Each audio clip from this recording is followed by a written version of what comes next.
अगर तो आप अंग्रेजी पढ़ना चाहते हैं बिल्कुल अच्छी तरीके से, फ्लुएंट तरीके से, तो आपको सीवीसी वर्ड्स जानने बहुत ज़रूरी हैं। सीवीसी वर्ड्स यानी कि कॉन्सोनेंट, वोवेल, कॉन्सोनेंट, ये अंग्रेजी पढ़ना, बोलना, लिखना सीखने में आपकी बहुत ज़्यादा मदद करने वाले हैं और बहुत ज़्यादा आपकी मदद करते हैं।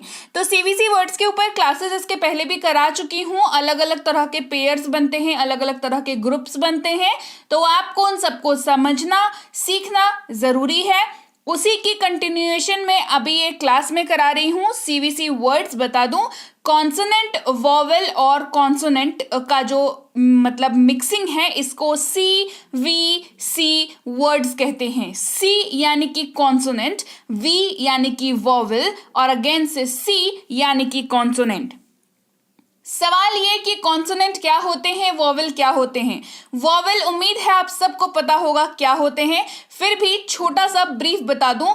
वोवेल यानी कि ए, ई, आई, ओ, यू, ए से लेकर के जेड तक हमारे पास जितने भी लेटर्स हैं, उसमें से जब आप ए, ई, आई, ओ, यू की बात करते हैं, ये कहलाते हैं वोवेल्स। और इनके अलावा जो बचे कुचे हैं आपके पास, जैसे बी, डी, एफ, ये सारे जो हैं वो कॉन्सोनेंट कहलाते हैं, राइट।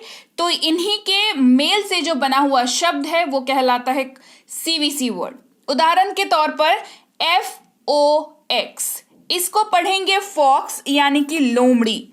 तो फॉक्स अगर आप इसको ध्यान से देखें, यहां पर आपको सबसे पहला जो लेटर दिख रहा है वो है F, बीच में आपको O दिख रहा है जो कि है वोवेल, और X दिख रहा है जो कि अगेन है कॉन्सोनेंट। तो ये बन जाता है एक सीवीसी वर्ड, फॉक्स यानी कि लोमड़ी। MOM, mom, MOM, mom. M यहाँ पर हमारे पास कॉन्सोनेंट है, O यहाँ पर हमारे पास वोवेल है, अगेन से M हमारे पास है जो कि अगेन कॉन्सोनेंट है, और ये भी क्या बन गया हमारा सीवीसी वर्ड। मॉम यानी कि माँ को हम लोग प्यार से मॉम बुलाते हैं अंग्रेजी में, है ना। चलिए, तो हम लोग समझेंगे कि क्यों सीवीसी वर्ड जरूरी है और कौन सा हम लोग आज कॉम्बिनेशन करने वाले हैं। तो नमस्कार, मैं हूं प्रीति मैम, स्वागत है आपका मेरा इंग्लिश टीचर पर। तो अगर आप इस चैनल पर पहली बार हैं और आप भी अंग्रेजी सक्सेसफुली पढ़ना सीखना चाहते हैं तो इस चैनल को सब्सक्राइब करना बिल्कुल मत भूलिएगा। तो आज हम लोग कंप्लीट करेंगे ओ से पेयर बनने वाले, मतलब ओ के साथ दूसरे कॉन्सोनेंट मिलकर के जो शब्द बनाते हैं वो आज हम लोग सीखेंगे। इसके पहले मैं आपको ऑलरेडी ए, ई, आई वगैरह की क्लासेस करा चुकी हूँ। अगर आप इस चैनल पर पहली बार आ रहे हैं और आप भी रीडिंग सीखना चाहते हैं, अंग्रेजी पढ़ना सीखना चाहते हैं, तो आपको सबसे पहली क्लासेस से लेकर के अभी तक की सारी क्लासेस करनी होंगी, तो आप एक सिलसिलेवार तरीके से अंग्रेजी पढ़ना सीखना शुरू कर पाएंगे। तो आज हम लोग ओ से संबंधित शब्दों को करेंगे, OT वर्ड्स को करेंगे। सबसे पहले हमारे पास शब्द HOT। HOT अगर आप इसको ध्यान से देखेंगे तो आपको दिखेगा यहाँ पर H जो है हमारे पास कॉन्सोनेंट है, O हमारे पास वोवेल है और साथ में T है, ये भी अगेन से कॉन्सोनेंट है। ये बन जाता है हॉट यानी कि गरम, हॉट यानी कि गरम। LOT, लॉट, लॉट यानी कि बहुत। NOT, N यहाँ पर कॉन्सोनेंट है, O यहाँ पर वोवेल है, T अगेन से यहाँ पर कॉन्सोनेंट है, ये बन जाता है नॉट यानी कि नहीं। वैसे ही है पॉट, POT, पॉट यानी कि मटका, जिसमें पानी रखते हैं हम लोग, है ना, मटका यानी कि पॉट। अब अगला शब्द है हमारे पास नॉट, KNOT। जी हाँ, स्पेलिंग इसकी के से शुरू हो रही है, लेकिन इसका उच्चारण जो है वो नॉट किया जाता है। के जो है यहाँ पर साइलेंट होता है, इस बात का आपको ध्यान रखना है। साइलेंट लेटर्स वाली क्लास अगर आपने नहीं की है अभी तक तो जरूर से करें, करा चुकी हूँ ऑलरेडी। डिस्क्रिप्शन बॉक्स में लिंक है, जाएं, देखें और उस क्लास को भी करें ताकि आपको समझ आए कि कैसे ये काम करता है। Not, KNOT। इस स्पेलिंग में आपको एक और डिफरेंस दिख रहा होगा, दैट इज कि मैंने आपको बताया कि मैं करा रही हूं आपको सीवीसी वर्ड्स। तो कहीं ना कहीं ऐसा स्टूडेंट्स को लगता है कि सीवीसी जहां मैंने बोला इसका मतलब है 3 ही लेटर्स से मिलकर के शब्द बनेंगे, बट नहीं, that is not the case. ये ऐसा नहीं होता है। आपको यहाँ पर 4 लेटर्स के 5 लेटर्स के भी आपको शब्द देखने को मिलेंगे, वो भी सीवीसी वर्ड्स की कैटेगरी है और वो भी आपको जानने जरूरी है। यहां पर हमारे पास है KNOT, इसको पढ़ते हैं नॉट, जिसका अर्थ होता है गांठ। जो गांठ हम लोग बांधते हैं उसको कहते हैं नॉट अंग्रेजी में।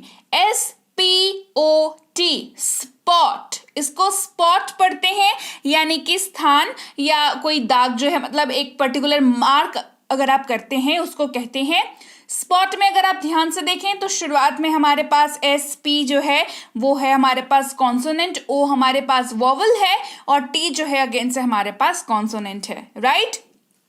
बढ़ते हैं आगे, बात करेंगे O के साथ B की। O की बात कर रहे हैं, उसके पेयर की बात कर रहे हैं, और यहां पर हमने पहले T की बात करी, अब B की बात करेंगे। जॉब, सबसे पहला शब्द हमारे पास JOB, जॉब यानी कि काम। J हमारे पास कॉन्सोनेंट, O हमारे पास वॉवल और B हमारे पास अगेन से कॉन्सोनेंट। MOB, मॉब यानी कि भीड़। ROB, रॉब यानी कि लूटना। SOB, सौब यानी कि सुबकना। KNOB, नॉब, यहां पर भी देखिए K साइलेंट है तो इसका उच्चारण नॉब किया जा रहा है। नॉब यानी कि दस्ता। स्लॉब, SLOB, स्लॉब यानी कि मूर्ख। जो मूर्ख होता है उसको स्लॉब कहकर कई बार बुलाया जाता है। अगला है OP वर्ड्स। O और P के कॉम्बिनेशन जो CVC वर्ड्स बनेंगे उनको पढ़ते हैं, चलिए। COP, कॉप यानी कि पुलिस। COP, कॉप यानी कि पुलिस। MOP, मॉप यानी कि पोछा, मतलब झाड़ू वगैरह लगाते हैं ना, वो एक आता है जिससे हम लोग डस्ट वगैरह करते हैं, उसको कहते हैं मॉप यानी कि झाड़ू। टॉप यानी कि ऊपर। ड्रॉप, DROP, ड्रॉप यानी कि बूंद। शॉप, SHOP, शॉप यानी कि दुकान। शॉप यानी कि दुकान। स्टॉप, STOP, स्टॉप यानी कि रुकना। STOP, stop. यहां पर भी देखिए 4 लेटर्स से हमारे पास CVC वर्ड बना।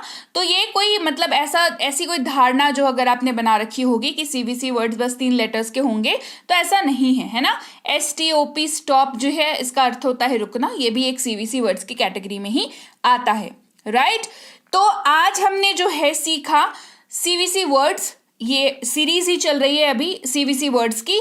यहाँ पर आज हमने कवर किए O से संबंधित जितने भी हमारे पास CVC वर्ड्स बनते हैं या जो भी उनके पेयर्स बन सकते हैं, और कैसे आप 3 लेटर्स, 4 लेटर्स, 5 लेटर्स के शब्दों को CVC वर्ड्स की कैटेगरी में ही जो आते हैं उनको पढ़ सकते हैं सक्सेसफुली। उनका अर्थ भी मैंने आपको बताया। तो क्लास कैसी लगी ये कमेंट करके आप जरूर बताएं। क्लास बढ़िया लगी है तो क्लास को लाइक करें, क्लास को शेयर किया करें। आगे ऐसे लोग तो होंगे जिनको आप जानते हैं जो अंग्रेजी सीखना चाहते हैं, अंग्रेजी पढ़ना सीखना चाहते हैं, क्योंकि आप अंग्रेजी पढ़ना सीखेंगे तो आप अंग्रेजी बोलना भी सीख जाएंगे। तो उन तक ये क्लासेस जरूर शेयर किया करें, अपने सोशल मीडिया हैंडल्स पर शेयर किया करें।